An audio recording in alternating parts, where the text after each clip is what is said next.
All right, so tell me about you, Danielle. Where'd you grow up? I'm not as exciting as he is. I mean, that was pretty exciting. Neither am I. Yeah. So I grew up in Raleigh, Mass, right Okay. near Ipswich, Georgetown area. Yeah. Had a pretty, I guess, standard upbringing, oldest of 3 kids.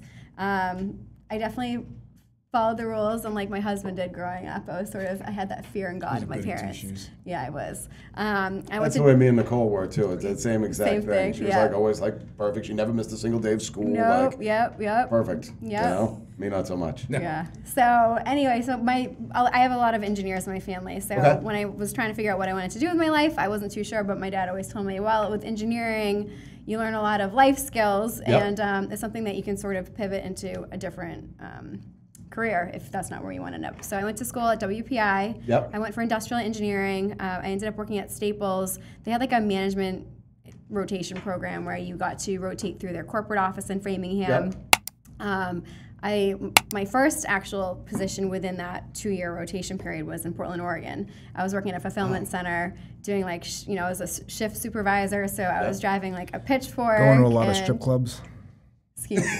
Hey, Portland has the most strip clubs per capita, I think, in the country. I didn't know that. Yep. Neither did I. And that's, so it's basically where people end up, like male, female, like that's where you sort of close out the night. Yeah. All right. So that's just a small tidbit of Portland.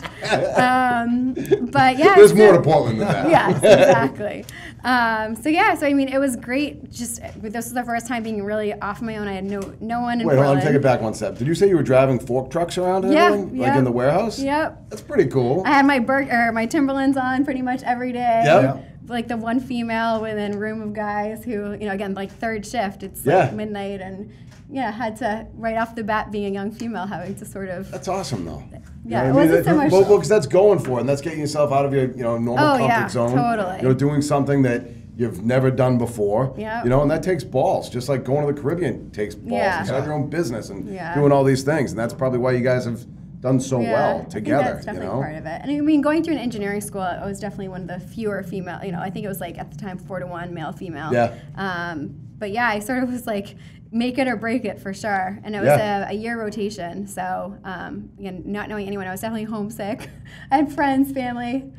People. So you went out by yourself? Out by myself. Yeah, I had a little studio apartment. It was actually really cool. It was like the Northwest area, which is, or at least was, a really great area. I don't know how Portland is right now. Portland's in bad shape. Yeah. But yeah, so I spent a year there, 6 months at their corporate office, and then 6 months at one of the delivery hubs, which is in North Reading. So throwing boxes on the belt, having these truck drivers lining up their routes in the morning at like 5 a.m.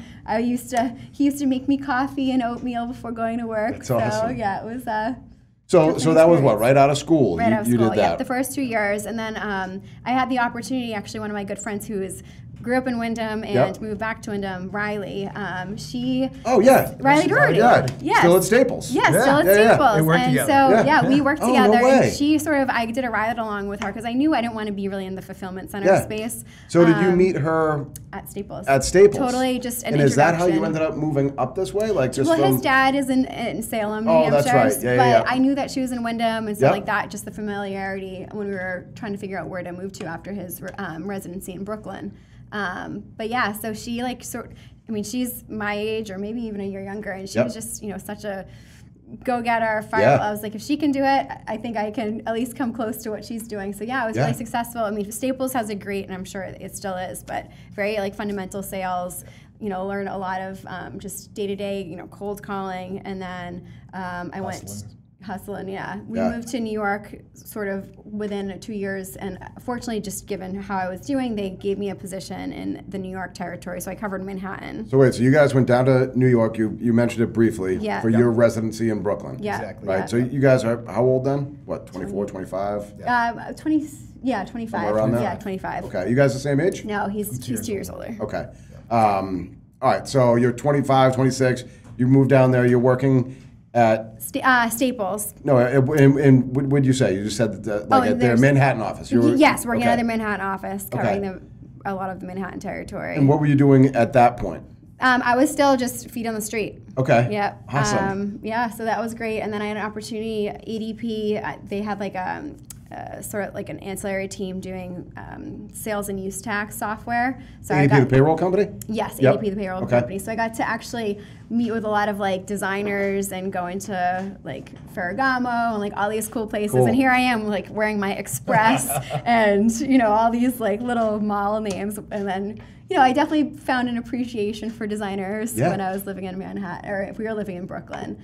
So Then you worked at LinkedIn. and then I worked at LinkedIn in the Empire State Building. Get out of here. That's cool. Yeah. Wow. I was like the first of, I think there were 3 of us that started this division called, it was for Sales Navigator, the sales solutions team. So we basically sold licenses to enterprise, to companies to use the millions of, members on their network to create very targeted lead lists, and using, instead of like phone calls or emails, like using their messaging system, because it wasn't really flooded at the time. Sure. So it was definitely a great opportunity. Like that was like, I think, my first taste at entrepreneurship, because like we were there at 7 a.m. having our drinks at 6 p.m. still working. I think that's really when I was introduced to all the how like day drinking is something that you can accomplish while being somewhat effective doing work. Well, I'm actually going to correct you on something, because you said your story isn't as exciting as his. It absolutely is. It's awesome. I don't have all the stuff that you've said is like unbelievable. Oh, thanks. I had no idea. It's really, really cool. All the stuff that you did at such a young age too. Female paving the way. Right, and going out and doing things that are different than what most young females are doing, especially 15 years ago. That's true. You know what I mean? So that's pretty awesome. Good for you. Thanks. Yeah. Trailblazer. Yeah. Well, that's the thing. It's like everybody that I talk to or I know that does really well and is successful in any type of area, that's it. It's doing things different than other people have done before you. Yeah.